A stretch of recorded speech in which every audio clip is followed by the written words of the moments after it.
Quand j'étais petit, je faisais des ombres chinoises avec ma lampe de chevet. Donc j'étais en sous-pente. Loi Carrez. Voilà. On va brancher un petit peu nos invités sur leur enfance. Jeff, sur ton enfance et sur les soirées dans ta chambre, justement. Arrête. Non, pas le cuni. Avant, C'est quand un il était running plus gag. jeune, les premiers persos, bien avant Jean-Marc, que tu as inventé quand tu étais petit, avec juste ta main et ta lampe de chevet. Oui, c'est marrant, c'est exactement ce que je raconte dans le spectacle. Ouais. Quand j'étais petit, je faisais des ombres chinoises avec ma lampe de chevet. Donc j'étais en sous-pente. Loi Carrez. Voilà. Et je descendais.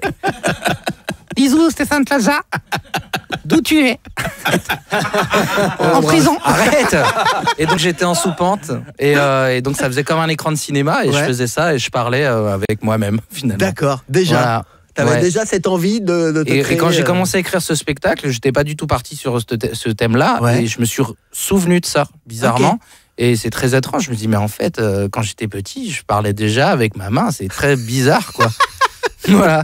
Et donc, j'ai écrit ensuite le spectacle autour de ça. Et est-ce que dans les ombres chinoises que tu faisais à l'époque, il y avait déjà un singe? Non, il y avait juste une main comme ça. D'accord. Mais t'imaginais pas d'animaux? Non, même rien, pas. Non, pas. vraiment. C'est très bizarre. Hein. Je parlais comme ça avec ma main. Et je vois, ça s'est bien passé ta journée, tout ça.